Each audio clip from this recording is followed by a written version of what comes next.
jud mo artista or kung ganahan mo So guys, may napanood ako na video na nag-viral na kababayan natin na mga babae na nag-crop top sila dito sa Saudi Arabia.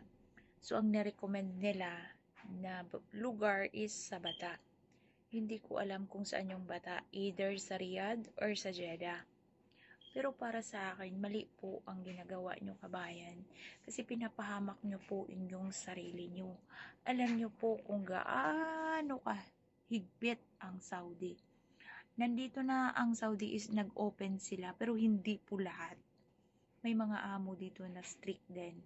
May mga amo na open na sila. Yung open na yung hindi nag-aabaya, merong ganun. Pero ang alam ko sa batas ng Saudi is bawal po yung masela na parte ng katawan is nakikita.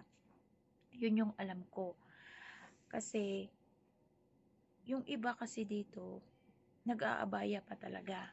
Yung nagsusuot sila ng pang itaas na itim na hindi na hahapit yung katawan mo.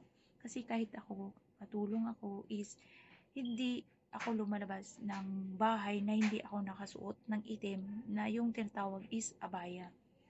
So, itong mga babae na to is parang ginawa nilang Pilipinas lang, ang ginagawa nilang naglalakad sila sa public place na naka-crop top sila guys. Para sa akin, pinapahamak nyo yung sarili nyo kabayan. At yung ibang Pilipino is nadadamay. Yung iba dito is may maganda namang ginawa, nadadamay. Yung iba naman nahusgahan kahit wala ka namang ginawa. Kasi nga, kapwa Pilipino ang nakikitang masama, nadadamay ang mga Pilipinong hindi gumawa ng masama.